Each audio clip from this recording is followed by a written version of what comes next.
Assalamualaikum warahmatullahi wabarakatuh. Perkenalkan, saya Dava Rizky Kurniawan, mahasiswa Magister Teknik Sistem, akan menjelaskan pengelolaan sampah di salah satu pasar di daerah istimewa Yogyakarta, tepatnya yaitu di Pasar Beringharjo.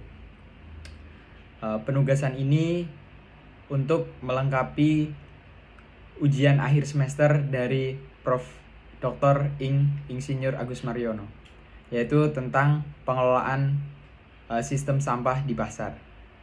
Baik, saya sebelumnya kemarin melakukan kunjungan di Pasar Beringharjo dan diterima langsung oleh Dinas Perdagangan pasar tersebut. Saya bertanya-tanya dengan beliau, Bapak Klik, selaku pengelola sampah di pasar tersebut. Baik, saya akan menjelaskan apa saja jenis sampah yang ada di Pasar Beringharjo, yang selanjutnya berapa jumlah sampah yang dihasilkan setiap harinya, dan bagaimana cara pengolahan sampahnya, dan berapa pedagang yang ada di Pasar Beringharjo. Baik, kita mulai yang pertama, yaitu jenis sampah yang ada di Pasar Beringharjo. Untuk jenis sampahnya sendiri, yaitu ada jenis sampah organik dan jenis sampah anorganik. Sampah organik dan anorganik sendiri yaitu dihasilkan oleh para pedagang, di mana pedagang adalah sebagai hulunya dan sebagai hilir adalah tim kebersihannya. Sumbernya dari sisa-sisa para pedagang yang meliputi sisa sayur, sisa bungkus, dan lain-lainnya. Baik, yang selanjutnya adalah sistem pengolahan sampah di Pasar Beringharjo. Sistem pengolahan sampah sebelumnya yaitu dari pedagang, dari hulunya pedagang, yang meliputi sampah organik dan anorganik, dan akan diambil di hilir yaitu dari tim kebersihan pemerintah terkait. Yang pertama yaitu melakukan memonitoring praktik pemilahan sampah dari pedagang.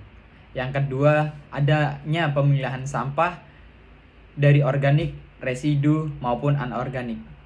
Yang selanjutnya ada pengawasan titik-titik pembuangan sampah.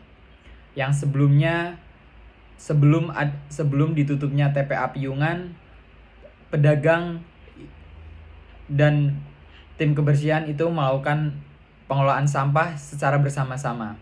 Namun sekarang dengan kebijakan yang ada, yaitu dengan ditutupnya tempat pembuangan akhir di Piungan, ada regulasi, ada kebijakan baru dari pemerintah, yaitu pedagang sekarang mengelola sampah secara mandiri, atau bisa dikatakan sampah dari pedagang dibawa pulang maupun melibatkan pihak ketiga untuk proses pengolahan sampahnya. Namun tidak lepas dari itu, pemerintah pusat, pemerintah daerah, dan dinas terkait melakukan sosialisasi edukasi pemilahan sampah kepada pedagang. Yang selanjutnya ada praktik pemilihan sampah yang dilakukan dan lomba kebersihan, yang untuk sebagai rewardnya ada lomba kebersihan pasar yang dilakukan oleh dinas terkait. Yang sebelumnya sampah itu dikelola oleh tim kebersihan, mulai dari monitoring praktik pemilihan sampah, dari pedagang, selanjutnya ada pengawasan, yang selanjutnya sampah organik itu dijadikan kompos, yang selanjutnya dijadikan biopori, namun sekarang berhenti dikelola oleh pedagang masing-masing. Jumlah sampah yang dihasilkan setiap harinya itu sampai 15-20 ton per harinya dari kurang lebih 13-15 ribu pedagang yang ada di Pasar Beringharjo. Masalah sampah ini menjadi problem dari pedagang maupun dari kota untuk pengelolaan sampahnya, di mana pengolahan sampah ini sangat sulit dilakukan pemrosesan akhir karena tempat pemrosesan akhirnya itu sudah ditutup. Namun terlepas dari itu, dinas terkait sudah menghimbau, mensosialisasi edukasi kepada masyarakat terkait bagaimana cara pengelolaan sampah organik maupun sampah anorganik. Sampah organik bisa dijadikan kompos, bisa dijadikan biopori, Dan sampah anorganik bisa dijadikan residu, bisa dijadikan tempat-tempat bekas yang bermanfaat, dan bisa dijual lagi.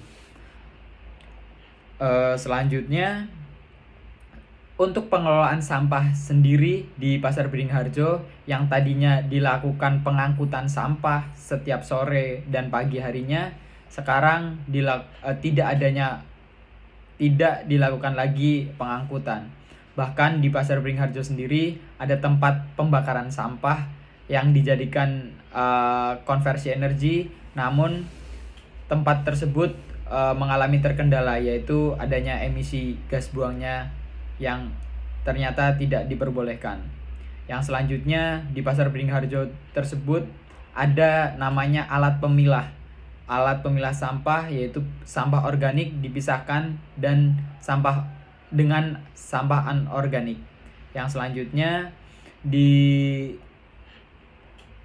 dilakukan pembuangan sampah di TPS 3R, yaitu terpadu di Pasar Giwangan, untuk mengelola data sampah anorganik, bank sampah, dan organik menjadi komposter.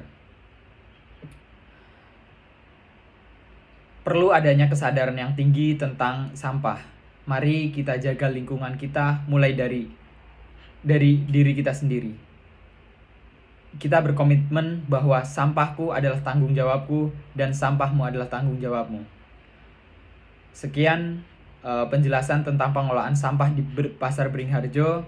Semoga kedepannya masalah sampah bisa menjadikan solusi yang bermanfaat bagi masyarakat apabila dikelola dengan baik. Wassalamualaikum warahmatullahi wabarakatuh. Terima kasih.